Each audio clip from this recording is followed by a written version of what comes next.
Good morning students. Online classes में फिर से आपका स्वागत है। हम लोग अध्ययन कर रहे हैं क्लास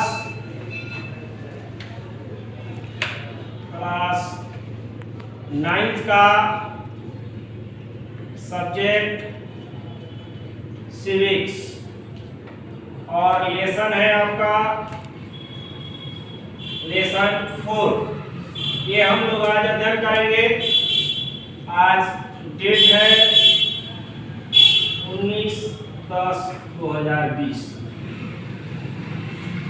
लेसन 4 है चुनावी राजनीति। क्या है? चुनावी राजनीति। चुनावी राजनीति। इस लेसन के बारे में हम लोग पढ़ेंगे चुनावी राजनीति, यानी चुनाव क्यों जरूरी है, राजनीति में चुनाव क्यों जरूरी है, किस लिए चुनाव होता है, इसी के बारे में हम लोग को अध्ययन करना है।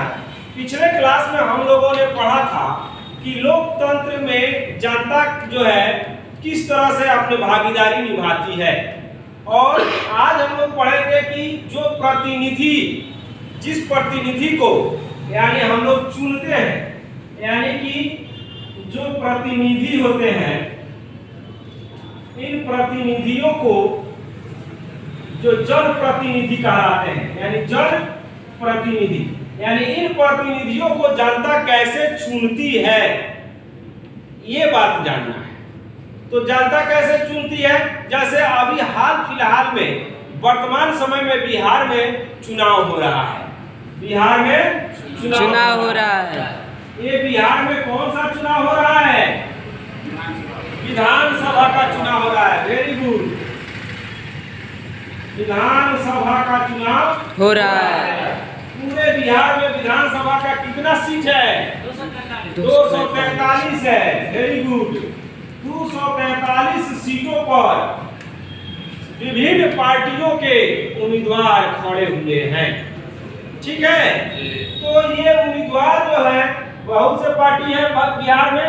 आपको बिहार का मैं उदाहरण दे रहा हूं, जैसे राजद है, आरजेडी है ना, बीजेपी, कांग्रेस, जेडीयू, कांग्रेस, भिन्न भिन्न पार्टियां हैं। इन सभी पार्टी के उम्मीदवार अपने अपने विधानसभा क्षेत्र में अपना अपना उम्मीदवार को खड़ा किए हैं। अब उन लोगों का निर्वाचन आयोग के द्वारा एक डेट फिक्स कर दिया जाएगा, और वे लोग जिस दिन डेट होगा उस दिन वोटिंग होगी। तो उसमें क्या करेगा? जनता अपना मत का प्रयोग करेंगे।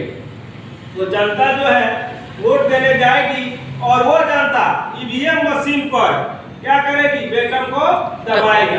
जिस पार्टी के उम्मीदवार को आपको देना होगा उसके सामने उसका चुनाव चिन्ह रहेगा। जो भी चुनाव चिन्ह हो वो चुनाव चिन्ह रहेगा, और उस चुनाव चिन्ह के सामने का बटन दबाएंगे, टी से आवाज आएगा, समझिए आपका पोल हो गया।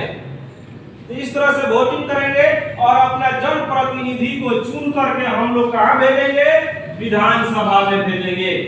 और विधानसभा में जिस पार्टी को बहुमत प्राप्त होगा उसी पार्टी का सरकार बनेगा, और वो सरकार बनेगा तो मंत्रिमंडल का गठन करेगा, और भिन्न भिन्न विभागों का मंत्री बनेंगे, कैबिनेट मंत्री बनेंगे, राज्य मंत्री बनेंगे, उप मंत्री बनेंगे, ये सब। तो ये विधानसभा में वर्तमान इस बिहार के बारे में बताते हैं। लोकसभा में भी वैसे ही होता है। लोकसभा में भी सेम ऐसे ही हम लोग अपने प्रतिनिधियों को चुनते हैं। अब यहाँ लोकसभा का नाम आ जाएगा, तो लोकसभा का जब आएगा तो लोकसभा में कितना सीट है? 545 है। 545 सीटों में से 543 पर ही हम लोग प्रत्यक्ष रूप से जो है कि अपने प्रत्यक्ष रूप से जाकर वोट मतदान करके अपना प्रतिनिधि, जन प्रतिनिधि को चुनते हैं। बल्कि 2 प्रतिनिधि ऐसे होते हैं जिनको राष्ट्रपति, कौन? राष्ट्रपति जो है मनोनीत करते हैं, वो एंग्लो इंडियन कहलाते हैं। तो इस तरह से हम लोग अपने जन प्रतिनिधियों का चुनाव कर लिए। ये हम लोग का लेसन का मुख्य बात रहा, परिचय रहा। अब हम लोग जानेंगे चुनाव की जरूरत क्यों है। इस बारे में हम लोग अध्ययन करेंगे। आगे हम लोग देखेंगे कि चुनाव की जरूरत क्यों है, इसके बारे में हम लोग जानेंगे आज। दूसरा इसकी महत्वपूर्ण बात है, चुनाव की जरूरत क्यों है। क्यों है यानी लोकतंत्र में कहने का अर्थ है कि लोकतंत्र में चुनाव की जरूरत क्यों है। ये सबसे बड़ी मुद्दा है कि लोकतंत्र में चुनाव की जरूरत क्यों है। क्यों लोकतंत्र में चुनाव कराया जाता है? इसलिए कराया जाता है कि जनता का जो अधिकार प्राप्त है कि जनता के बीच से ही किसी जनप्रतिनिधि को हम चुनेंगे, और वह जनप्रतिनिधि जो होगा वो हम लोगों का क्या करेगा, नेतृत्व करेगा।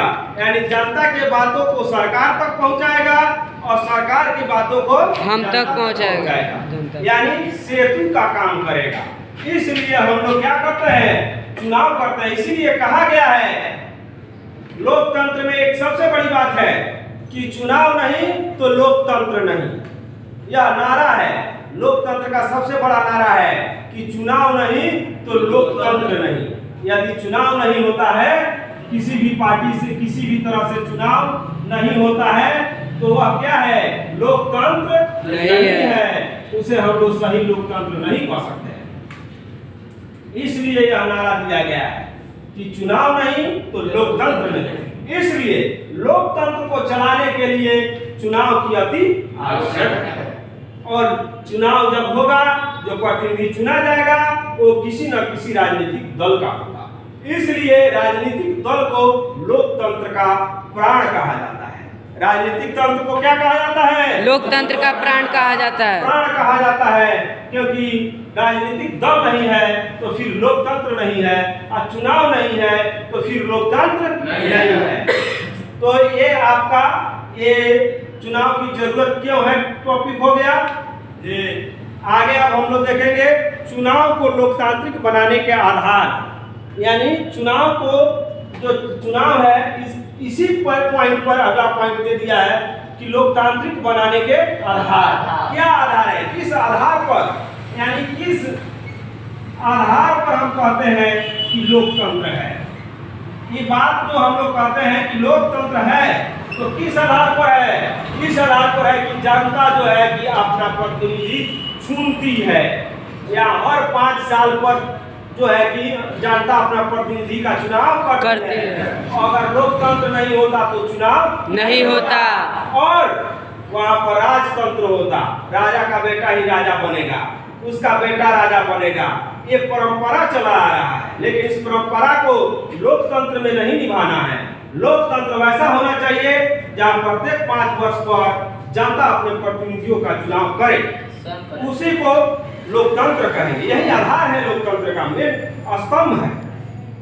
नहीं तो लोकतंत्र फिर उसे नहीं कह पाएंगे। और तानाशाही भी होता है, कम्युनिस्ट होता है, जहाँ एक ही दल है, वहाँ कोई दल ही नहीं है तो जनता के पास विकल्प ही नहीं है। इसलिए आधार, इस आधार पर हम कह सकते हैं कि ये क्या है, लोकतंत्र है। इस आधार पर हम लोग क्या कह सकते हैं कि लोकतंत्र है। यानी पहला जो इसका अर्थ है कि हर किसी को मत देने का अधिकार हो, हर किसी को मत देने का अधिकार हो, और हर किसी के मत का वैल्यू जो हो वो समान हो। गरीब हो चाहे अमीर हो, एकदम भीख मांगने वाला भारतीय नागरिक हो या धीरू भाई अंबानी हो, वो भी वोट देंगे तो उनके वोट का भी वैल्यू बराबर है, और एक भीख मांगता है उसके भी वोट का वैल्यू बराबर है। यहाँ किसी भी प्रकार का असमानता नहीं है। इस आधार पर भी हम कह सकते हैं कि भारत एक लोकतांत्रिक देश है। दूसरा है कि चुनाव में विकल्प की गुंजाइश हो, यानी एक दल नहीं बहुदल हो। एक दल होगा तो आपको तो कोई विकल्प ही नहीं मिलेगा चुनाव करने के लिए, और बहुत दल रहेगा तो आपको चुनाव करने का विकल्प मिलेगा। आप जिसको चाहिएगा उसको चुनिएगा। एक दल पर तो मजबूरी है, उसी दल का पार्टी का आदमी खड़ा होगा, उसी को आपको वोट देना ही देना है।